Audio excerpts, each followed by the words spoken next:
చిరంజీవికి ఆశ్రయించి వ్రాయినది.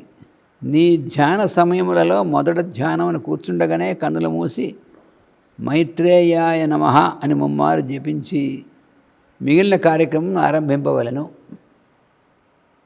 అట్లు చేసినచో మన ఇరువునకును నీ జపకాలమందు అంతయు గాఢమైన మానసిక సంబంధం ఏర్పడను. నేను మానసికముగా సహాయం చేయుటకు ఎక్కువ అనుకూలమగును. ఈ విషయం ఎవరితోనూ ప్రసంగింపవలదు. మైత్రేయాయ నమః చేస్తే నాతో గాఢమైనటువంటి కాంటాక్ట్ కలుగుతుంది. తర్వాత చాలా చిన్న లేఖ. చిరంజీవి సౌభాగ్యవతికి ఆశీస్సులు.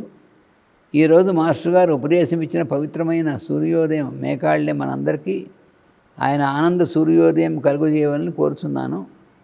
మీకు సంతానం త్వరలోనే కలగబోతున్నట్లు అధికార వార్త అందినది. తర్వాత లేఖ. చిరంజీవి సౌభాగ్యవతిని పుత్ర పౌత్రాభివృద్ధిగా ఆశీర్వదించి వ్రాయినది. ఉభయ కుశలోపరి నీవు క్షేమముగా తల్లిదండ్రుల సన్నిధిలో ఆనందముగా కాలక్షేపం చేస్తున్నామని తలచెదను. మీరు ఎక్కడ ఉన్నా రోజు కొంతసేపు నేను మీతో ఉంటున్నాను కనుక నన్ను గురించి దిగులుపడి ఉండవని తలచెదను. చిరంజీవి నాతోనే ఉన్నాడు కనుక అతన్ని గూర్చి దిగులక్కర్లేదు. బ్రహ్మశ్రీ పూజ్యపాదులు మీ తండ్రి గారికి తల్లిగారికి నా నమస్కారం అందజేయగలవు. బ్రహ్మశ్రీ మీ అన్నగారి యావత్ కుటుంబమునకు నా ఆశీస్సులు అందజేయవలను. ప్రస్తుతం స్వల్పకాలం మీరు గుంటూరులో ఉండవలసిన ఏర్పాటు జరిగినది. ఇది కేవలం తాత్కాలికమే అని భావించేదను. నీకు కృష్ణుడి బొమ్మలు చాలా వేసినట్లుగా వారికి రాసినావట. చాలా సంతోషము. అది ఒక విధమైన తపస్సు వంటి చక్కని సాధన. కొన్ని రోజులందు నీవు బొమ్మలు వేస్తున్నప్పటి దృశ్యములను నేను ఊహించి చూడగలిగి తిని. ఇక్కడ మిత్రబృందంతయు క్షేమంగా ఉన్నారు. మీ దంపతులు గుంటూరు వెళ్ళినందుకు కొంత బాధపడుతున్నారు, కొందరు బాధపడుతున్నారు. స్వల్పకాలంలో మరల అందరము కలుసుకొనగలము. తర్వాత లేఖ. చిరంజీవికి త్వరలో ఇక్కడికి మీరు ఉభయులు వచ్చివేయవలనని హృదయపూర్వకంగా ఆశీర్వదిస్తూ రాసిన లేఖ. ఉభయ కుశలోపరి మీ ఉత్తరాలు అందినవి. నేను ప్రతిదినము పూజా సమయంలో అంటే ఉదయం 5:30 నుండి 7 గంటల వరకు మిమ్మల్ని నా పక్కన కూర్చోబెట్టుకున్న సంగతి మీరు గమనించారా? ఇక్కడ మళ్ళీ ఇస్తున్నారు. ఆ సమయంలో మీరు నిశ్చింతగా కూర్చుంటే తెలుస్తుంది. నన్నే నమ్మిన జీవులు నా హృదయంలో ఉంటారు అని మరిచిపోకు. పరమ ప్రేమకు వ్యామోహం, ఎడబాటు, బాధ లేవు. నీది మొద్దు మనస్సు కాదు. కృష్ణుని ఇంటి దీపం నీ మనస్సు. నిన్ను ఊరడించుటకు చెప్పిన మాయమాట కాదు ఇది. నీకు తల్లిని తండ్రిని నేనే. నీతో అబద్ధం ఆడలేను. కృష్ణుడు నీ మనస్సులో కొలుకుతూ నీ చేత తన రూపాలను చిత్రింపజేయించుకుంటున్నాడు. అంటే ఆవిడ బాగా వేస్తుందన్నమాట. నీ మనస్సుకు ఏ కష్టం కలిగినా నన్ను పిలువు, పలుకుతాను, వస్తాను. కావలసిన బాధ్యత నాది, బాధపడవద్దు. గోదావైభవం కావ్యం అప్రయత్నంగా ఆరంభమైనది. ధనుర్మాసం 30 రాత్రులు గోదాదేవి విరహపద్యాలు దొర్లి వస్తున్నాయి. 2 రాత్రుల కావ్యం నడిచింది. గోపాలమంత్రం నిరంతరం మనసులో నిలిపి నీ బంగారు జన్మను పండించుకున్నావు. ఈ ఊరు వచ్చివేయగలన్న విశ్వాసం కలిగి ఉండు. అది ఒక దుర్లభమైన విషయం కాదు. నీది మొద్దు మనస్సు కాదు, ముద్దు మనస్సు. అమాయకమైన మనస్సుల మొర విని తట్టుకోలేడు కృష్ణుడు.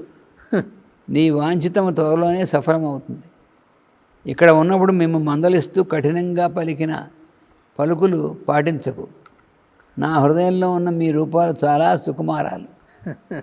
మీరు కృష్ణుడి బొమ్మలు దిద్దు ఉంటే నేను మీ బొమ్మలు దిద్దు ఉంటాను.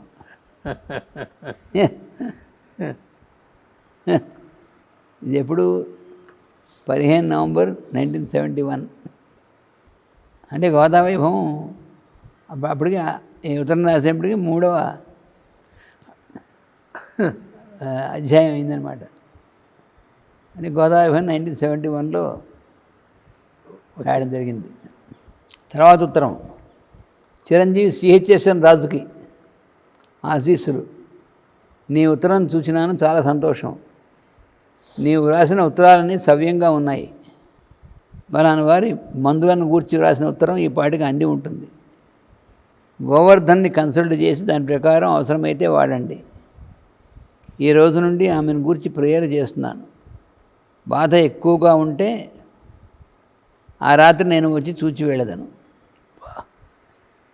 ఆమె విషయమైన పెద్దలు మనల్ని చేస్తూ ఉండవచ్చును. మన చిత్తశుద్ధిలో ఇంకా బాగుపడాల్సిన పొరలు ఉండవచ్చును. అభిప్రాయ భేదములు ఏమీ చేయవు. మనం చూడకుండా ఉంటే అవి మాసిపోతాయి. అభిప్రాయ భేదాలు వచ్చినప్పుడు వాటిని పట్టించుకోకుండా ఉంటే అవి వెళ్ళిపోతాయి. అవి పట్టించుకుంటే మనం కూడా అందులో దూరిపోతాం. సాలగుట్లు ఇరుక్కున్నట్టే. నీ పరీక్షల విషయం సంతోషం. మిగిలిన కార్యక్రమాలు యథాప్రకారంగా నడుపుతూ ఉండు. నేను ఆరోగ్యంగా, చురుకుగా, సరదాగా ఉన్నాను. ఇక్కడి వారందరినీ నవ్విస్తూ వారికి తెలియకుండా ప్రేమ ప్రపంచంలోకి పాస్పోర్ట్ ఇప్పిస్తున్నాను. అంటే ఇది యూరోప్కి వెళ్ళినప్పుడు. యూరోప్లో వచ్చినంత మంది వస్తారు, ఎక్కడైనా కదే, అంతే కదా. నా ఆట నేను ఆడుతున్నాను. బ్రదర్ వర్మ బాగున్నాడు. పళ్ళు పాలు వెన్న తిని నున్నబడుతున్నాడు.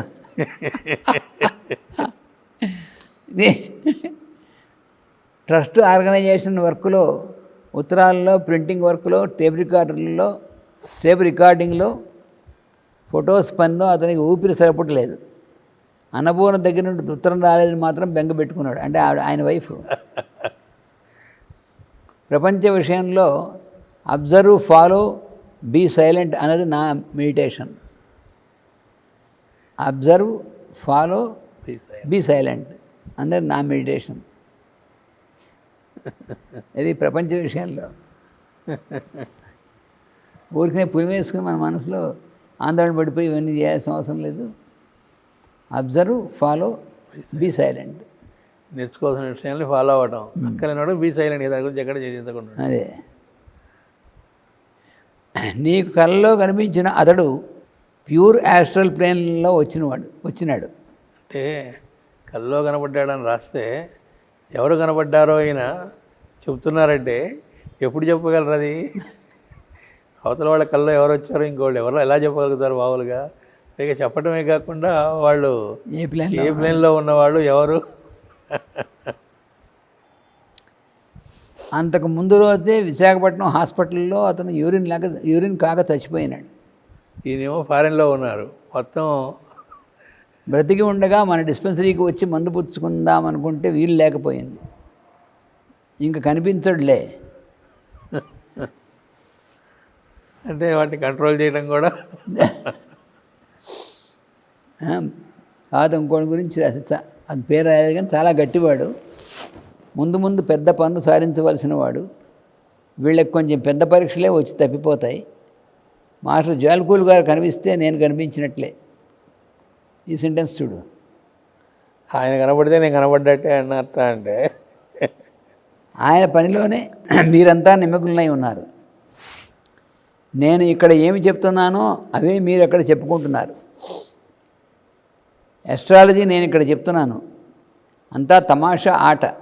ఇందాకేమో ఒక లెటర్లో మైత్రేయాయ నమః అని చేస్తే నాతో గాఢంగా మీ ఇది ఉంటుందని చెప్పారు. ఇక్కడ జ్వాల్కుల్ గారిని స్మరిస్తే నన్ను స్మరించినట్లే అని చెప్పారు. అలాగే అవతల వాళ్ళ కల్లో వచ్చిన వ్యక్తి ఒకప్పుడు రావాలనుకున్నాడు. అసలు అనుకున్నాడనే విషయం ఎలా చెప్పడం ఈ లోపల చనిపోయాట అనేది. ఏ కనబడలే అంటే ఏ కనబడ్డాని చెప్పగలగడం. అంటే ఇతను కొంచెం ఆందోళన పడ్డాడు. ఎవరు ఆస్ట్రల్ కనిపించడం అంటే కొంచెం ఇదిగా ఉంటుంది కదా, అన్యూజువల్గా ఉంటుంది. అదే వీడు కంగారు పడుతూ రాశాడు, ఇంకేం భయం నేను కనిపిస్తుంది, ఇంకా కనిపించలేదు. మొత్తం వాళ్ళ జన్మలని స్కాన్ చేయగలిగిన వాళ్ళు.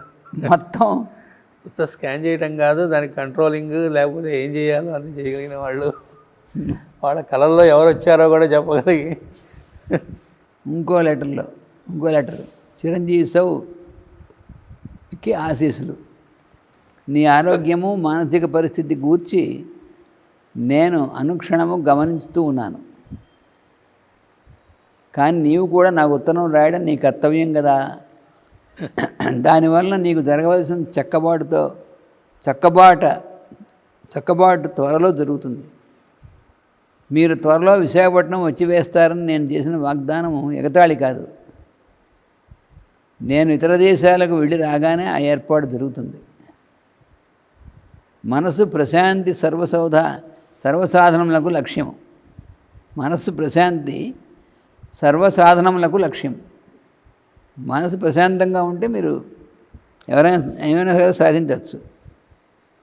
ఆనందమయ కోశం జీవుని ప్రయత్నమునకు పరమావధి.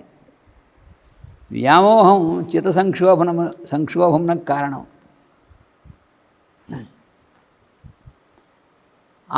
ఆపేక్షలు ఎక్కువ భాగం వ్యామోహాలు కనుకనే సంయోగ వియోగములలో తాత్కాలిక సుఖదుఖములను కలుగజేస్తాయి.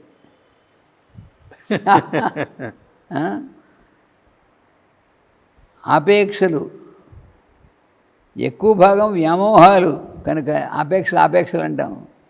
అంటే ఎక్కువ భాగాలన్నీ కూడా వ్యామోహాలే ఆపేక్షలు. అందుకని ఆపేక్షలు ఎక్కువ భాగం వ్యామోహాలు కనుకనే సంయోగ వియోగములలో తాత్కాలిక సుఖదుఖములను కలుగజేస్తాయి. నన్నే తల్లిగా తండ్రిగా దైవంగా అనుభూతి చెందడంలోనే నీకు దుఃఖము తొలగి ప్రశాంతి కలుగుతున్నది. రోజు 10 నిమిషములు గోదావైభవంను పద్యాలు వారి చేత చెప్పించుకో. నేను చెప్పిన మంత్రం మెలకుగా ఉన్నంతసేపు జపించుతూ ఉండు. మీరందరూ కొద్ది కాలంలోనే ఇక్కడికి వచ్చేస్తారు. తర్వాత లెటర్ ఇంకా అక్కడే ఉన్నారు, యూరోప్లోనే. టైం మధ్యాహ్నం 12:45. చిరంజీవి సౌభాగ్యవతికి ఆశీస్సులు. మాస్టర్ సెరాఫిస్ తన శిష్యులకు బోధించిన గ్రంథం నుండి చాలా భాగం తెలుగులోనికి అనువాదం చేసి నీ కోసం పంపుచున్నాను. అంటే ఆయన ట్రాన్స్లేట్ చేశారు, అది బయటికి రాలే. నీవు దీన్ని వెంటనే చదవవలను. బలాని వారిని కూడా చదువుమని చెప్పవలను. చదువగలిగినచో ఇంకోళ్ళ పేరు కూడా రాశారు, పేరు రాయలేదు, వారు కూడా చదవవచ్చును. కావాలంటేనే మన ఇంట్లో ఎవరికైనా వినిపించవచ్చును. మిగిలిన వారిలో ఈ దిగువ వ్రాసిన వారికి తప్ప మిగిలిన వారికి వినిపించరాదు. ఇంకొక పని చేయవలను. దీనిని నీవు కాపీ చేసి వారికి 48 గంటల్లో అందజేయవలను. దీనితో పాటు నేను పంపుతున్న ఉత్తరం కూడా అందజేయవలను. మాస్టర్ సెరాఫిస్ ఫోటో చాలా చక్కనిది సంపాదించి నీ కోసం భద్రపరిచినాను. అర్హత కలిగిన వాళ్ళకి ఆయన తీసుకొచ్చి మళ్ళా దాన్ని అందజేయడం. అందుకని స్పిరిచువల్ పోస్ట్ మ్యాన్ అనేవారుగా. ఎవరికి ఏ మాస్టర్ గైడ్ చేస్తారో వాళ్ళకి ఆ కనెక్షన్ అనేటువంటిది స్పిరిచువల్ పోస్ట్ మ్యాన్. ఎవరు ఉత్తరాలు తీసుకెళ్ళి వాళ్ళకి ఇచ్చినట్టుగా